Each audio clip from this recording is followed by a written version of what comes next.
Hi friends, good morning. ఎలా ఉన్నారండి మీరందరూ? నేనైతే చాలా బాగున్నాను.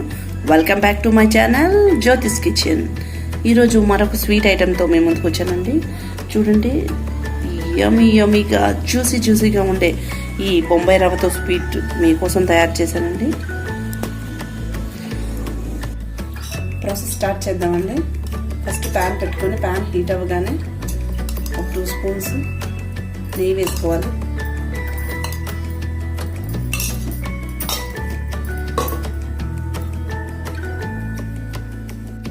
ప్యాన్ పెట్టుకొని కొంచెం నెయ్యి వేసుకోవాలండి. నెయ్యి కొంచెం హీట్ అవ్వగానే 1 కప్పు బొంబాయి రవ్వ వేసుకొని బాగా ఫ్రై చేసుకోవాలండి.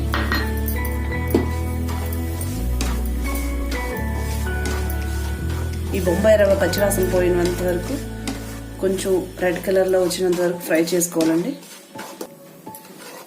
ఈ బొంబాయి రవ్వ గోధుమ కలర్లో వచ్చినంత వరకు బాగా ఫ్రై చేయాలండి. బొంబాయి రవ్వ బాగా ఫ్రై అయిపోయిందండి. ఇప్పుడు పాలు పోసుకోవాలి. ఒక హాఫ్ కప్ పాలు పోసుకోవాలి.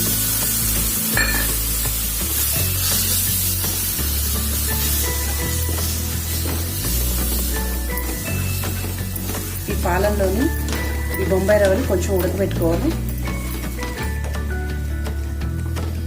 మరీ ఎక్కువ పాలు అయిపోతే పలుచగా అయిపోద్దండి. కొంచెం పాలు, కప్పు బొంబాయి రవ్వకి 1/2 కప్ పాలు అయితే సరిపోతాయండి. గ్యాస్ సిమ్ పెట్టుకొని ఇదంతా కొంచెం పాలలోని ఉడకనివ్వాలండి. ఈ పాలల్లోని చిన్న మంట మీద బాగా ఉడకబెట్టాలండి, లేకపోతే మళ్ళీ గట్టిగా అయిపోతుంది. అందుకే చిన్న మంట పెట్టి బాగా ఉడకబెట్టాలి. చూడండి, ఇంకొంచెం ఉడికితే మన బ్యాటర్ తయారైపోద్ది. కొంచెం ఉడకాలండి.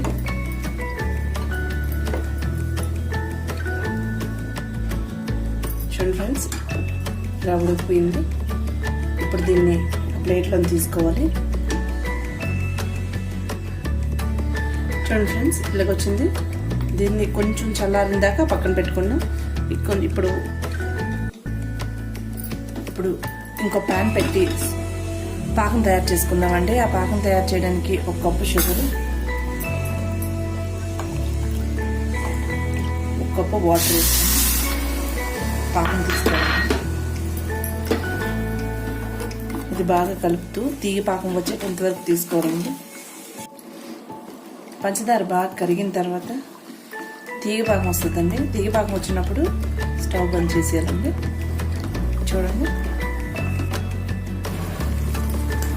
ఫ్రెండ్స్, ఇలా తీగ పాకం రావాలి. ఇందులో కొంచెం ఇలాచి పౌడర్ వేసుకోవాలండి.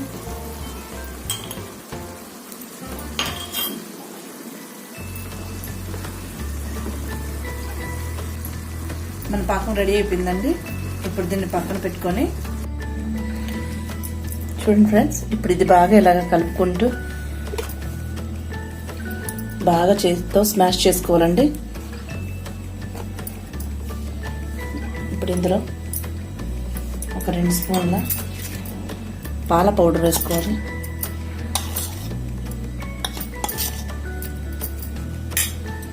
కొంచెం ఎలాచి పౌడర్,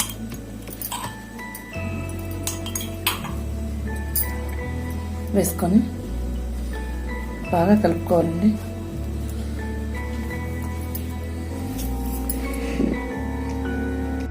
కొంచెం బేకింగ్ పౌడర్ వేయాలండి. వేసి కొంచెం పాలు పోసుకుంటూ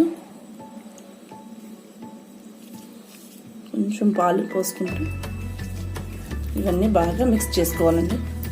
మిక్స్ చేసుకొని మనకి కావాల్సిన షేప్లో రౌండ్ షేప్ అయినా లేదా ఇంకో షేప్ అయినా మనం చేసుకొని ఇవి ఆయిల్లో డీప్ ఫ్రై చేసుకోవాలండి.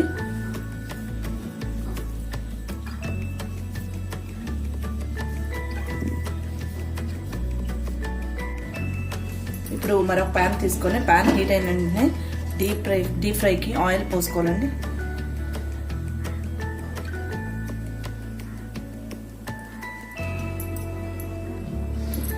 ఆయిల్ బాగా హీట్ అయిన తర్వాత మనం ముందుగా తయారు చేసి పెట్టుకున్న ఇవన్నీ అందులో ఫ్రై చేసుకోవాలండి.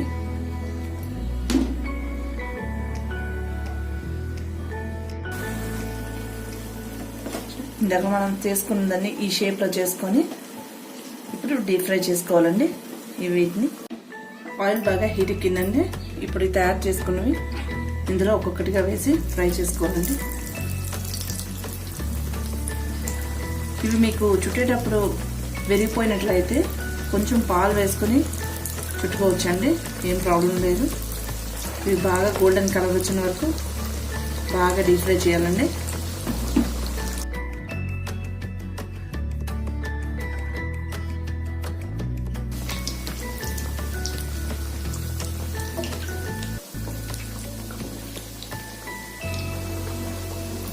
చూడండి బాగా ఫ్రై అయిపోయి ఇప్పుడు ఈ వేడిగా ఉన్నప్పుడే మనం ముందుగా తయారు చేసి పెట్టుకున్న పాకంలో ఇవి వేసేయాలండి.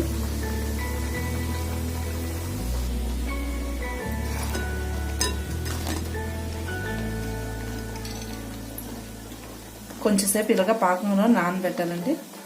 నానిన తర్వాత మన స్వీట్ రెడీ అయిపోతుంది. మీకు సర్వింగ్ బౌల్లో తీసుకొని దాని ఫైనల్ లుక్ ఎందుకు వచ్చి చూపిస్తాను. Wait watch. సో ఫ్రెండ్స్, ఇదండి ఈరోజు నా రెసిపీ.